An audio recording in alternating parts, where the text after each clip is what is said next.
Hey everyone, Destron Decepticon 23 here today with another Transformers Animated review, this time of Transformers Animated Leader Class Bulkhead. And as you can see, he is a powered up armored truck of his former self,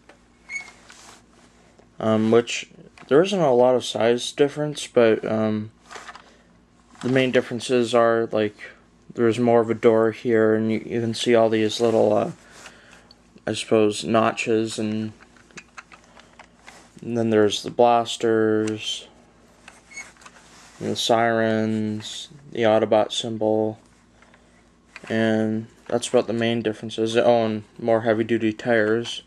One of the features in this mode is that if you press down on the Autobot symbol, it'll flash sirens, and it'll go on as long as you touch it. It's a nice alt mode, and it's very highly detailed, but for show accuracy, I like the original mold better. For color, it's definitely better, but I'm not a big fan of the cannon things and the siren here. Other than that, it's a pretty good mold, which I'm going to give an 8 out of 10, because it's quite a decent mold. It's quite nice. So onto the transformation. The first thing you're going to do is you're going to take off his missiles. By the way, he has on the back of it. On the back of the box, it says one of his galactic powers is that he rarely uses his missiles, which I don't see how that could be a power, but anyways, onto the transformation.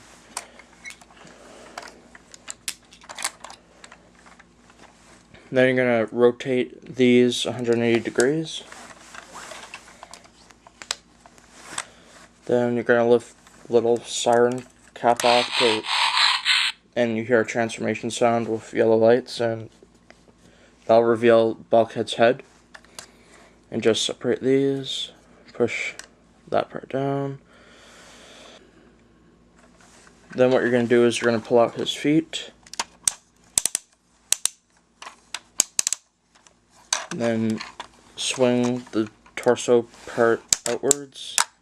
And that'll reveal this little thing, which to transform it back into vehicle mode is you have a really hard time taking this pig out from the torso, which I cut my finger once doing it, so be careful.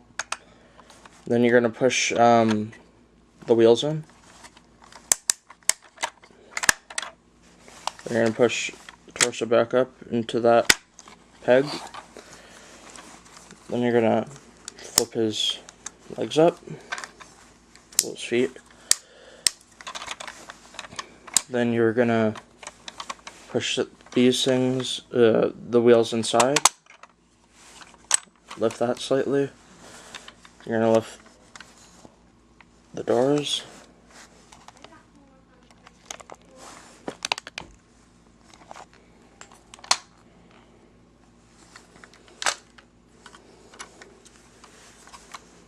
Then you're going to flip this down, then pull it down some more. Oh, no, never mind. We're going to lift the doors up in the back, lift up the stomach.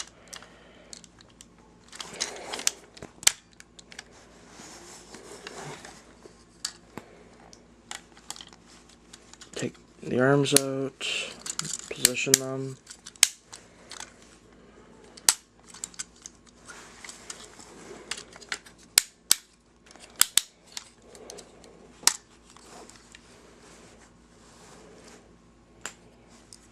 Then push this little backpack thing up. Then clip these into the side. Oh, and one interesting thing about this mold, unlike this Bulkhead, when you turn him into robot mode, he can actually have that that chair, that his kibble can turn into a chair for him, which I think is really neat.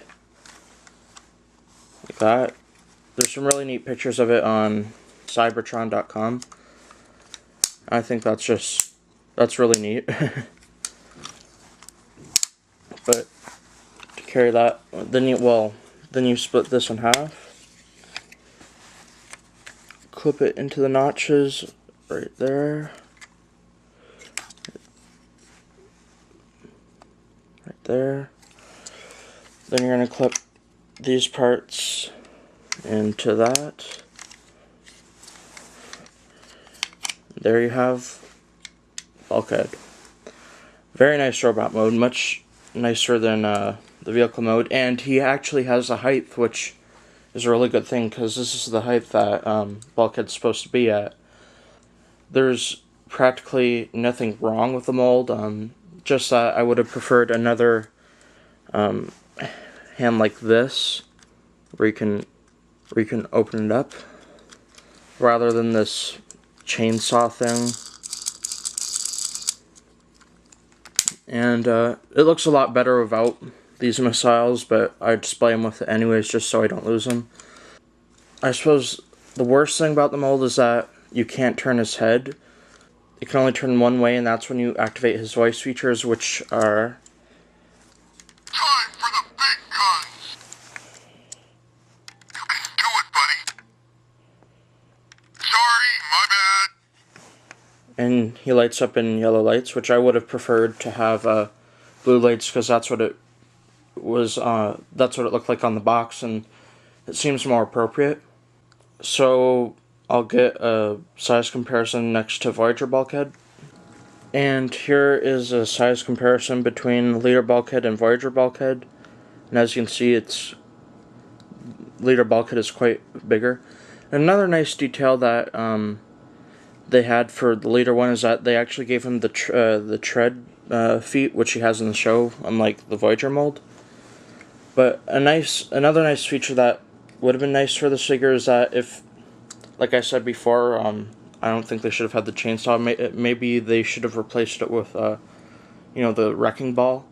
So I guess for a short little bio, I covered it basically in my other Bulkhead review, but I'll just add one thing to it, which is that he's apparently the universe's greatest space bridge technician, which is really neat. This Autobot is a rather unique case. According to his file, he scored higher than any Cybertronian scientist on his space bridge aptitude test, yet seems to have no other discernible skills. I don't care if he knows his crankcase from his drive shaft. All that matters is his ability to complete the space bridge. Oh, come on, don't be a puny little yellow compact. You know what I'm saying, right? Yeah, Puny yellow compact. That was a good one, wasn't it? My best friend's a puny little yellow compact. I thought we were your friends, Bulky. I got lots of friends. Hey, you should meet them. They love you guys. So another nice feature that this figure comes with is that he comes with the headmaster. Refuse to cooperate with us and I will have no choice but to cut off your head and replace it with this headmaster unit. Which you can see here is just a hollow mask type thing. Which his head does get stolen in the show, so I'm guessing that's why they packaged it with Bulkhead. To activate the headmaster feature, you see all those little holes around the neck. You just clip the pegs on the headmaster into those holes.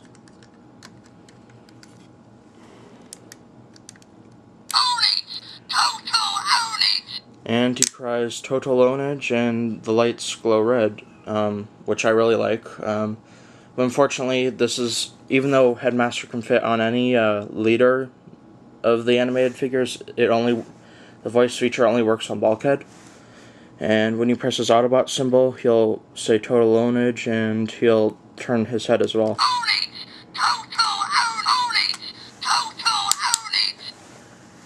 In this way, with the headmaster on him, it kind of reminds me of a Chibi Super Deformed.